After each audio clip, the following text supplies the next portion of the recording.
Saw then was the religious life of those people. That man was going to church every Sunday. He felt a sense of personal relationship. There was a little plaque on the wall that said, "God is the head of this house." Humble people, but happy people. And I said to myself, there's got to be something about being in God's hand, because nobody can be this happy in the condition they're in without God making it so. And I began to think seriously. So I asked her to marry me, and she accepted. And I often told her she was a very brave woman, because she didn't know what was going to happen to me. Because I was not pastoring then, and she didn't know what it meant to be a minister's wife.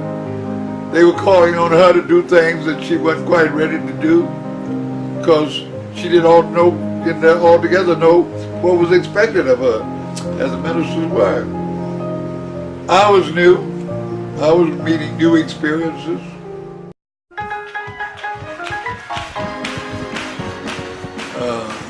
This was a time of great unrest. Changes were being made all over the place. We were knocking on the door politically. There was a restlessness throughout the nation. Change in our attitude toward blackness. Change in our attitude toward wearing African garb.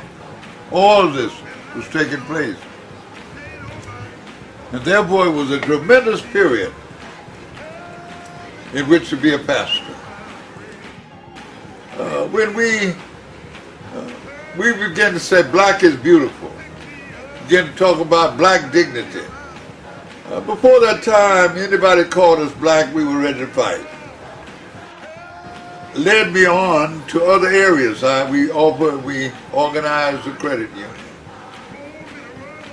Not as a money-making experience, but as a ministry. And the reason for ministry then, because many black people were being caught up by loan sharks. They couldn't get money from the major banks. They couldn't even borrow money from the major banks.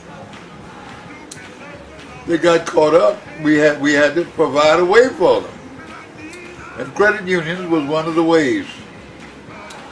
The idea that when this community became integrated, that blacks would then rush in to all of those areas where they had been restricted. That did not happen. People don't move rapidly into areas where they've been forbidden for years and years and years. Many individuals who rode the railroad were reluctant to go to the dining room, the dining car, because they'd never been there before. They didn't know how they were going to be met, even though the law was on that side. That to achieve that which God wants in your life, you've got to be willing to give up everything. I promised God I'd give up everything that was needed for me to accomplish my task as preacher.